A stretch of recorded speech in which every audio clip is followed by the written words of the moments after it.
Pour leur part, estimant ces revendications pas totalement satisfaites par le gouvernement, le syndicat de l'éducation nationale, à l'issue de son assemblée générale d'hier de pré-rentrée, tenue donc hier matin à Libreville, a décidé de déposer un préavis de grève ce lundi auprès du ministère de tutelle. Jean-Steve Toumédeni, Pierre Claver est là.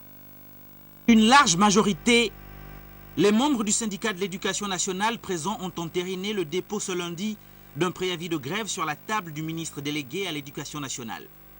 Et pour cause, les enseignants exigent le départ de tous les responsables de la DGEC qui sont responsables de la situation que nous connaissons aujourd'hui au niveau des organisations d'examen et concours dans le pays.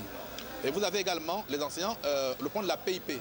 Les enseignants attendent effectivement que la PIP soit payée, leur soit payée comme à tous les autres fonctionnaires de tous les secteurs. Donc, que les salles de classe, que les établissements soient construits pour que les enseignants, effectivement, puissent avoir la norme de travail que leur impose la pédagogie.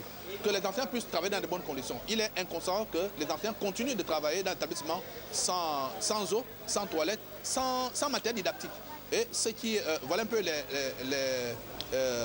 les choses ou bien les problèmes qui ont fait en sorte que les enseignants, unanimement, ont demandé au bureau exécutif national du Sénat de déposer un préavis de grève dès lundi prochain sur la table du ministre. Le Sénat tient toutefois à préciser que le dépôt du préavis de grève ne saurait être confondu à l'entrée en grève.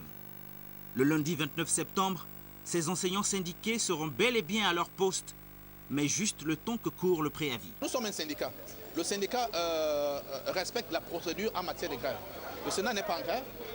Les membres ont demandé au Sénat de rentrer en grève.